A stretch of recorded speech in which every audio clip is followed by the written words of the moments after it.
Welcome to Injili Media.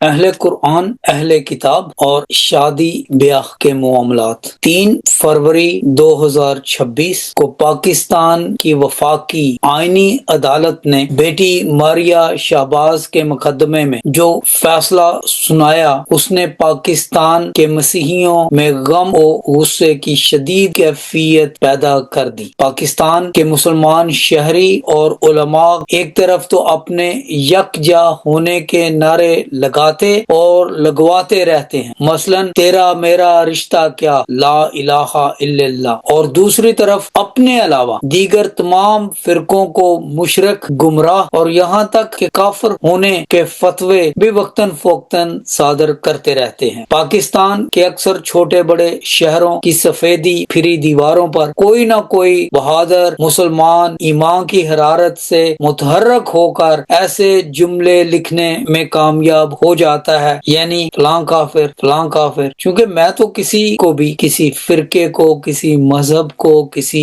شخص کو، کسی قوم کو، کسی کو بھی کافر کہنے کی جسارت نہیں کر سکتا، اس لیے میں یہاں پر کسی فرقے، مسلک یا شخص کا نام لینا مناسب نہیں سمجھتا۔ میں ایسا نہیں کر سکتا۔ یہ باتیں میرے لیے نہیں، کچھ فیصلے خدا کے ہیں اور وہ خدا کو ہی کرنے چاہیے، انسانوں کو نہیں۔ ہاں تو پاکستان میں 96% لوگ جو مسلمان ہیں اور سب قرآن مجید کو اللہ کی آخری اور الہامی کتاب مانتے ہیں، اور سب کا ایمان اس کتاب کی قبولیت سے جڑا ہوا ہے، سب اس کی تعظیم کرنے میں آخری حد تک جانے کو تیار رہتے ہیں۔ وہ ایک دوسرے کو بہت سے معاملات میں برداشت نہیں کر سکتے، مثلاً ایک دوسرے کی مساجد میں نہیں جا سکتے، ایک دوسرے کے تہواروں پر مل کر خوشیاں نہیں کر سکتے، ایک دوسرے کے گھروں میں اس طرح سے داخل نہیں ہو سکتے جس طرح سے کہ وہ اپنے مسلک کے لوگوں سے ملتے اور ان کے گھروں میں آتے جاتے ہیں۔ ان فرقوں میں ایک دوسرے کے ساتھ بیاہ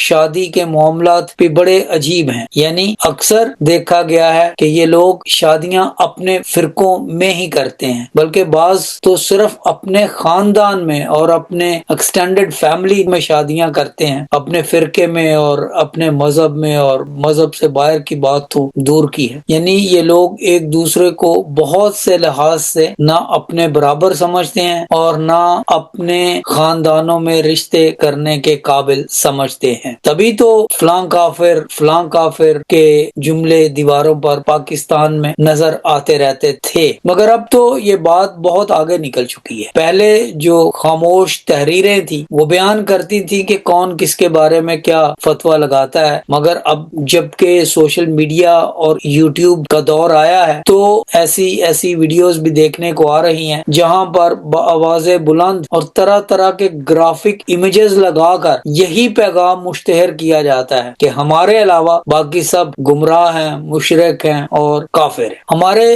مولوی حضرات اور علماء اپنے سے علاوہ دوسرے فرقوں کو ایسا کیوں کہتے ہیں؟ یہ سوال ایسا ہے جس کا جواب وہ خود ہی دے سکتے ہیں۔ اس کے ساتھ ساتھ وہ سب خود کو سچے مسلمان اور اہل قرآن بھی کہتے ہیں، مگر شادی بیاہ کے معاملات میں اپنے فرقے سے باہر، بلکہ اکثر جیسے میں عرض کر چکا ہوں، بیاہ شادیوں کے لیے اپنی بہنیں بیٹیاں دینے کو تیار نہیں ہوتے۔ اب انہی علماء اور مولویوں کی لغت میں ایک اور اصطلاح ہے، اہل کتاب۔ اس اصطلاح کے مطابق ہر وہ شخص جو کسی الہامی کتاب پر یقین رکھتا ہے وہ اہل کتاب ہے، یعنی یہودی کیونکہ وہ توریت پر یقین رکھتے ہیں، ایمان رکھتے ہیں، اور مسیحی چونکہ وہ انجیل مقدس کو الہامی کتاب مانتے ہیں، اس لیے وہ بھی اہل کتاب ہیں۔ لہٰذا ایک طرف تو ہم سب اہل کتاب ہیں، اور دوسری طرف یہ کہ چونکہ ہم نے انجیل اور یہودیوں نے توریت بدل دی ہوئی ہے، اس لیے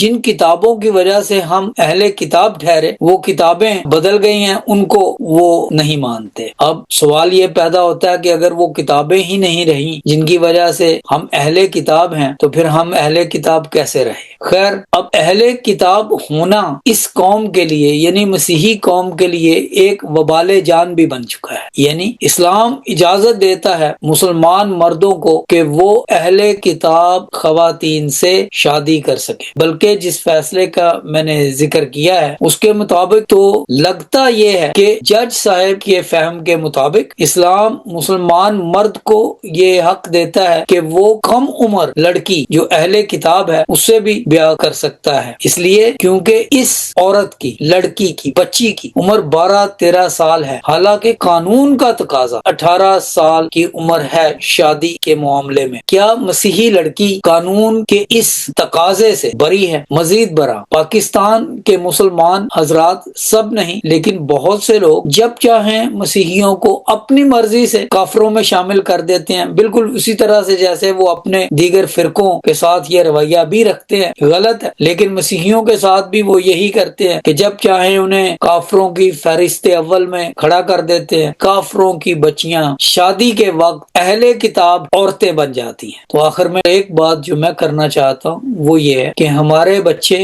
ہماری اولادیں خداوند کی طرف سے ہمیں میراث بخشی گئی ہے۔ یہ بائبل مقدس میں بات لکھ دی گئی ہے، کیونکہ خدا کے سامنے اپنی اولاد کے حوالے سے میں جواب دے۔ Thanks for watching.